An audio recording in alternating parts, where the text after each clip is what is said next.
Hello, you wonderful people, and welcome to another episode of Super-Fanta-Fi. This being a show where we talk about TV shows of the supernatural, fantasy, and or science fictional genre. For today's episode, I'm going to talk about the latest episode of Legacies. A great episode. A lot of really interesting things went down in this episode, so let's break it down.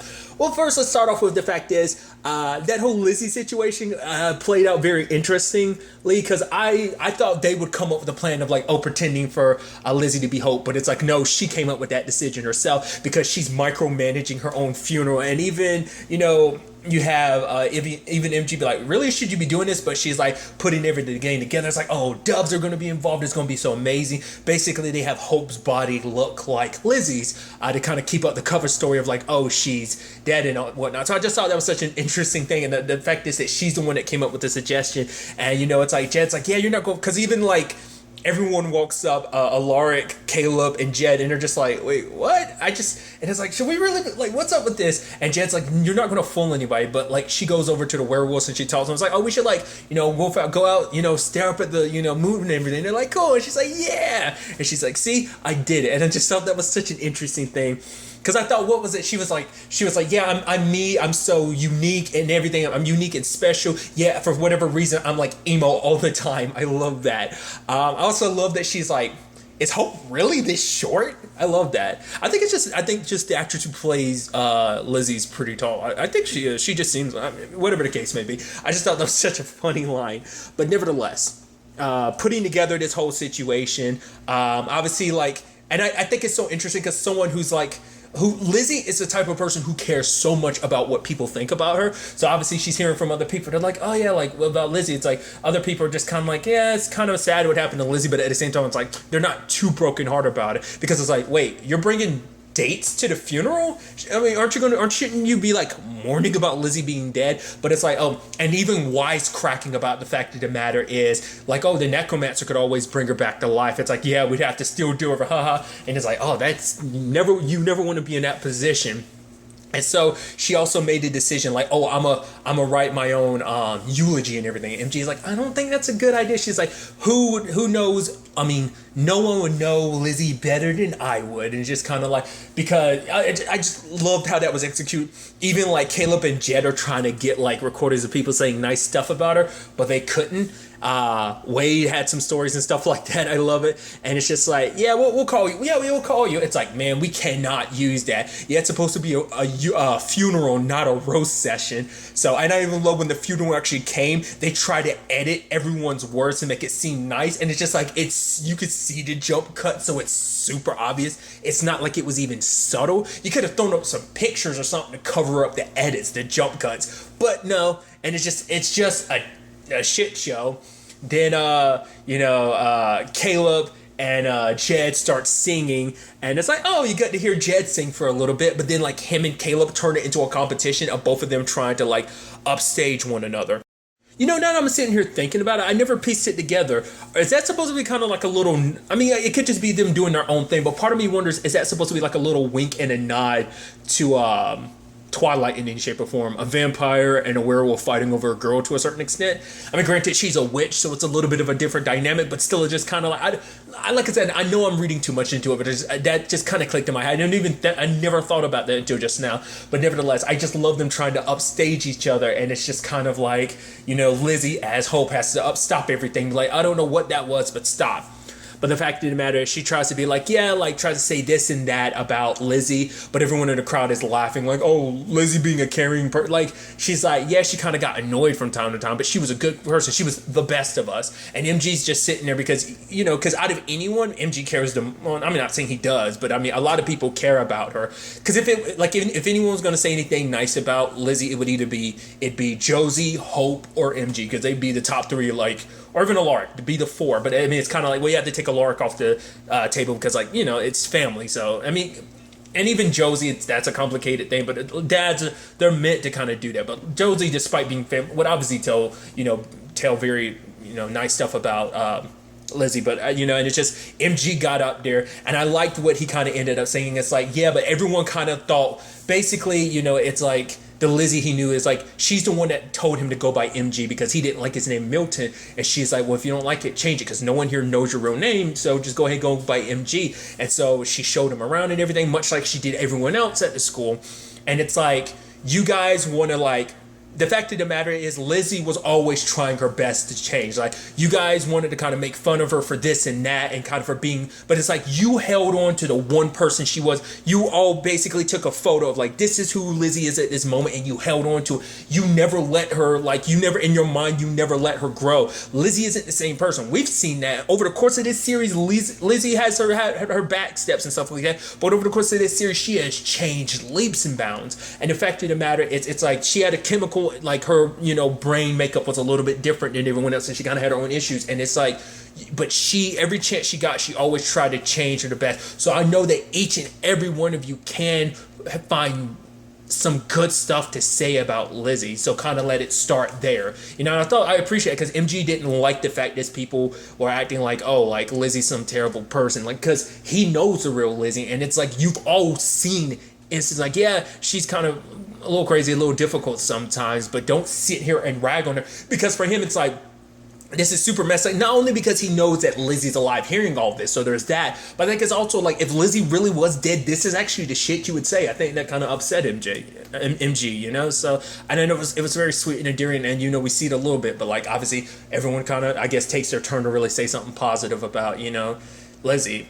And so later on, Lizzie ends up, writing a eulogy for MG, kind of like, for her, it's like she kind of believes now everyone should. And I think that's kind of a, you should kind of be able to, because it's a thing of like, almost like you shouldn't wait till death to basically tell someone the stuff that you would say when they die. It's like, you want to say all these, tell people why they're alive. And I think that's a good message, because I've heard that people say that from time to time. Give people their flowers while they're alive. Be like, oh, this is great. This is why we love you. This is why we care about. Let them know when they're alive. Don't wait till they're dead to kind of say stuff like that. So I thought that was kind of that's always kind of been, a thought that's kind of going through my mind as of late. And I thought this was kind of a nice episode to kind of reinforce that thought.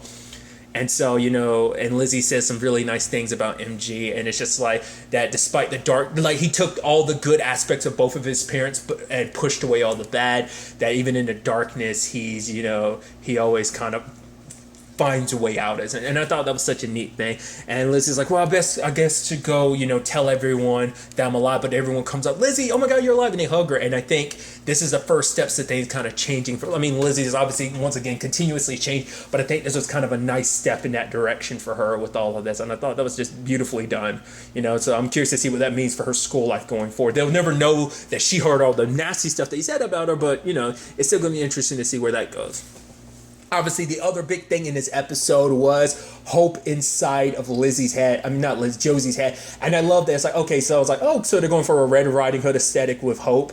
And the fact of the matter is, the entire world is like very fairy tale based. And she runs into like a little pig and stuff like that. I was like, oh, that's interesting. And then we also found out later on that the darkness is literally manifested as the big bad wolf. So that was interesting. And like the outfit, she was like, obviously it's a very Sleeping Beauty aesthetic, but then again, you could also make the argument Snow White, because I should also call Sleeping Beauty by her name Aurora, because I feel like, it never comes up. It's always like, I don't know how many people actually just refer, it's only because of Kingdom Hearts that I refer to Aurora by her name. If it wasn't for that, I'd probably still just be calling her Sleeping Beauty.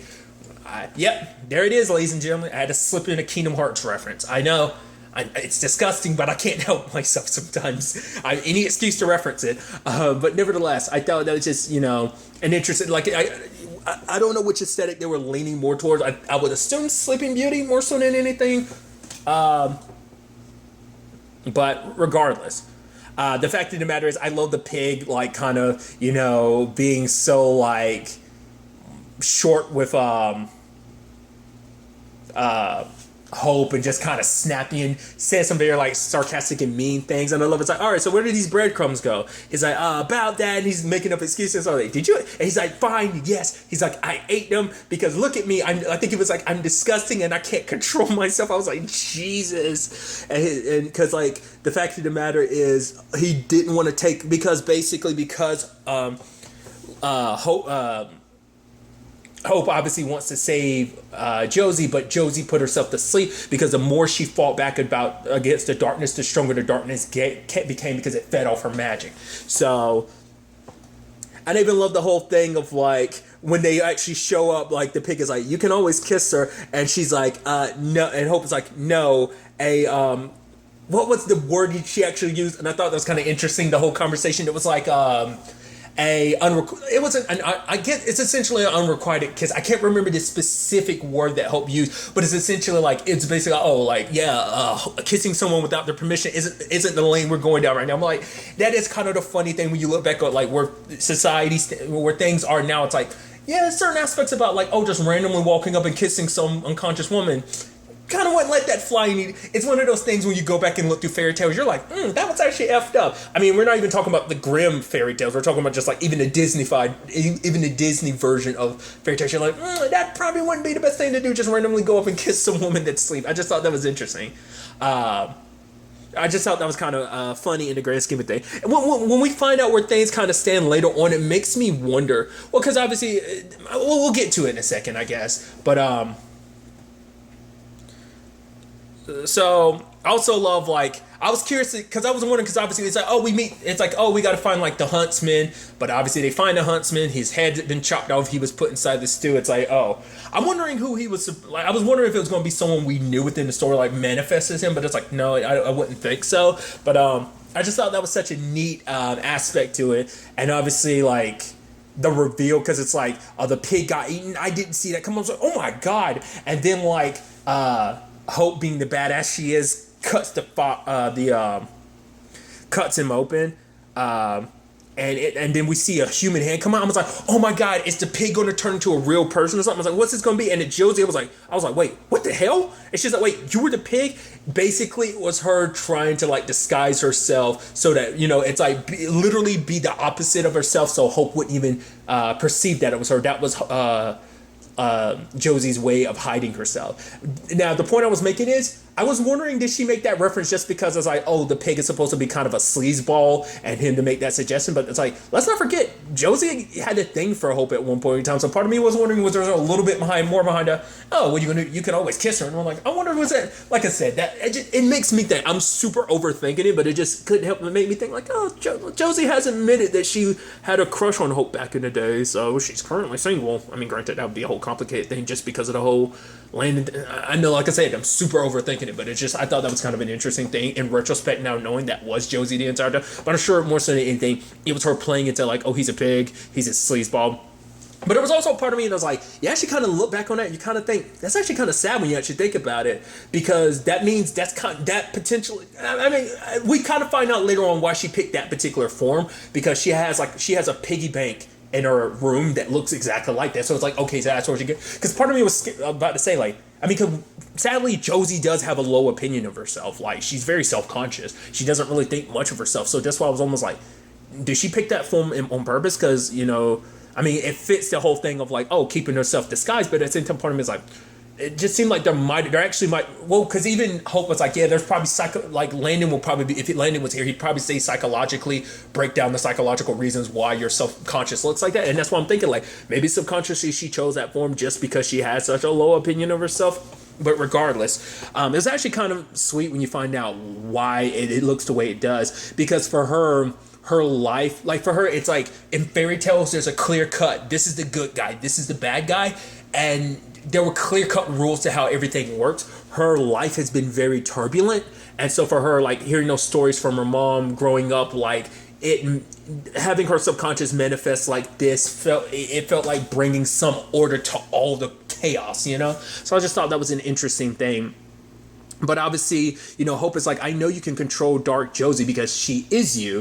The fact of the matter is, I don't know how, but you can. But it's also because Josie's like, oh, she's stronger than me. It's like, no, you're more powerful. You just don't realize. And once again, it's kind of once again kind of like MG, who kind of had to like, he's like, no, I'm not going to be, you know, no more being just a side character. You gotta step up and be the hero. So, and I think that was kind of Josie's thing. Once again, she's very much like MG. She's very self-conscious, and it took her coming face to face with her dark self, because her dark self's about to kill her and everything. And then she remembered what Hope says, and she ends up taking back control, because her dark self, it's like, once again, it's not like just pure darkness. The darkness manifests itself as her.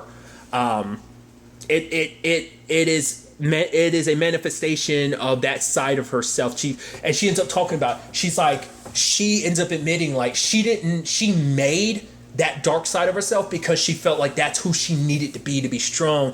Listening to needing to be like Kai, she thought like that's how she needed to be strong, but kind of realized like, you know, I'm the one in control here. I'm no longer telling this story like Hope had told her. You don't like this story. You have the power to control it and change the story. And so realizing like I'm not going to be like the powerless heroine in this story and you're the powerful evil person. You know, it's like, no, I'm the one with all the power here. It's like, you don't have the axe. I have the axe. And it's almost like this like Inception level like control she has now. And she got to manifest everything. I did like the aesthetic of, I guess if we go by like the fact is that Josie was looking like the evil queen, because it makes me think of Once Upon a Time, you know, like Regina when she was in her evil queen phase. It kind of definitely reminded me of that. But it's like, oh, you don't have your armor, and the fact of the matter is Josie took an axe to her. There was also part of me that was like, are you going to go for the head? And it was like, oh, no, you didn't. But basically, it seems like she was basically putting her dark side to sleep, because it's like, oh, like, even if you win this now, I'm always going to be there. And it's like, you know, I will kind of get strong and I'll kind of rise up. But Josie is like, we'll see about that. You know, as long as the darkness inside of her, she was like, the darkness was like, I was always going to get out. So I just thought that was kind of an interesting situation. So there's that. It's also interesting some other elements to this too. Like obviously you had the necromancer being so happy, he's celebrating. He's like, yeah, I got a punch. It's like, wait, what? He sees both Chad and Alyssa putting up decorations, and it's like, honestly, you know, and it's like also like the fact is Josie, once again, even though she's dark side Josie, she's being a little like snippy by being like, oh, those robes. It's kind of like ugh. And he's like, they're kind of tradition and stuff like that. But I love the necromancer be like, oh, you think you're in control? Look at this. Bam, he got Chad and Alyssa to step in line of like, yep, I'm the one that's in control. I control these puppets. But then Josie ended up controlling him. And I'm like, oh, so she controls the puppeteer. I thought that was interesting. I was like, And I know that has to piss him off a little bit, especially later on because she calls him Ted, and he really doesn't like that. But he kind of placates it a little bit. He's kind of like, all right, as you wish. So that was kind of interesting. Because from the beginning, Josie had a feeling like something's going on because she couldn't feel Lizzie. So she was like, yeah, there's definitely something, you know, going on here. So, but obviously at the same time, there's everything with Alaric and Raphael, like obviously the whole situation about Landon, it's like he's not waking up, like it was done with the golden arrow, like, you know, and it's like, what did the story say? The wolf would show many faces or something like that. For him, it's like Landon didn't kill me and I begged him to. This happens. You need to kill me or I don't know what's going to happen. I might hurt other people. But obviously, you know, for Alaric, it's like he didn't want another student. Like there's all this stuff going on with Lizzie and Josie, and now Hope's kind of in the middle of that. Now Landon's potentially dead. It's like he's like, I'm not about to lose another student. And obviously when it's all said and done, even with Raphael trying to push him to do it, Alaric wouldn't do it. And the necromancer takes control and sets up a whole deal. So it's like, okay, you want the darkness out of your daughter. I want the darkness so I can use it for my own benefit. Obviously, Alaric wasn't too keen on it because it's like, for one, I don't know if I can trust you anyway. So they come up with like a deal. It's like, if neither one of us holds up our deal, end of the bargain, then basically neither one of us gets what we want. So it's like, I'll free all three of these students and bring back Landon, which I'm like, is that going to work a little differently? And that's something I'd suggested last time too. I was like, could he bring Landon back? Because Landon's a phoenix, so I was like, would the circumstances work a little differently? I mean, or would that just make Landon kind of an immortal? I mean, he's already, because I was wondering about that. It just like Landon potentially being under his, that's why I'm just wondering if there's more to that or not. Like, would the circumstances be, because he's a phoenix, maybe the rules of life and death for him work a little differently. So bringing him back. I don't know. I don't know what to really, you know, make of that in the grand scheme of things. I'd be so curious to see kind of how that would end up playing out. But nevertheless, as we can see at the end, Alaric does make the deal, and obviously Lizzie helps get the darkness out of Josie, but it all goes to the necromancer. So I was like, well, we know what he's got planned. Trying to control Malivore, so we'll see kind of what happens on that front. But Josie ends up casting a spell to put her magic in a coin, because for her it's like she feels like, I think for now she feels like she can't trust herself with her magic because she saw like what ended up happening because of it. So it's like she's taking a break from the magic until she really needs it. But I like the fact is that, you know, Alaric was basically like, you kind of have this feeling of like, I wish you can believe that you deserve to be saved, that you deserve to be, because it's almost like, because like in his mind, because in Josie's mind it's almost like, no, I don't deserve to be saved, like I'm not worth saving, but it's like, you are, you know. And like Alaric is like, like, I wish she would realize that you are like, because like I said, like sadly, Josie kind of has a tendency to tear herself down and not give herself the real value that she has, So there's that situation. But also, they go and check out Landon, but Landon still hasn't woken up yet. And it's like for Raphael, it's like, I feel like I'm good. Like my heart's beating again. I don't feel like I have that voice in my head telling me what to do. So Landon's not waking up. So it's like, what is it up with that? But that's not the only problem, because it turns out Hope's not waking up either. And I'm like, now that's interesting. Last time we saw Hope, though, she was being controlled, like she got turned to stone by the darkness. So maybe in the instance the darkness got sucked out, it didn't go alone. It might have at the last minute grabbed Hope. So it might be inside of the necromancer as well. But what about Landon? What's up with that? Maybe the necromancer kind of did something on that front too. Maybe it was, because the necromancer can kind of control stuff. But once again, maybe because he's a phoenix, him being in this state kind of puts him in between life and death, and that made it so the necromancer can like snatch him up if he wanted to. So like he might have like essentially Landon's subconscious or something. Like as long as he has it, like Landon can't fully go back. So maybe he has like Landon's spirit or the fire inside of him or something like that. You get what I'm trying to say? But like I said, that does leave the question open about the Hope situation. Now it's like both of them are unconscious, so it's like, okay, so where does that take us? There's also the ending I love too with Alyssa returning, and they're like, oh hey, and then and it's like, and Jed was like, should we talk about it? And Caleb was like, nah, because he was talking about it earlier that he wasn't going to talk about it because they both obviously like her. But it's like, and then Caleb turns around, he's like, she's so mean. I said, I know. And Jed's like, I know, right? It's like, yeah, she's. I mean, we have feelings too, right? We have feelings. I love that they're kind of bonding over that. So. Such an interesting element. I am curious ultimately see where all this ends up taking us going forward into the next episode. I will note that there was no preview at the end of the episode, and from what I can tell, I haven't seen any promos online. At least, I mean, I did a quick search on YouTube to see if there was going to be a promo for the next episode. It might have to do with the current state of the entertainment industry, why like that's probably like probably left it up in the air, like we don't know when the next, so they probably don't want to give a date and stuff like that. Maybe not. Like I mean, I'm curious about that. That was just kind of interesting. We'll ultimately wait to see. Maybe there's going to be something next week. Maybe the week after next. Maybe it's going to be like I said. That's where I am. Like where I'm at right now when it's recording. So who knows? Like that might literally change tomorrow. But just kind of throwing it out there. But like still, either way, I am very interested to see where all this ends up taking us going forward. But really, that's all I want to talk about. Till the next time we meet, be happy, be safe, live life to the fullest, and enjoy it. Good day, and goodbye.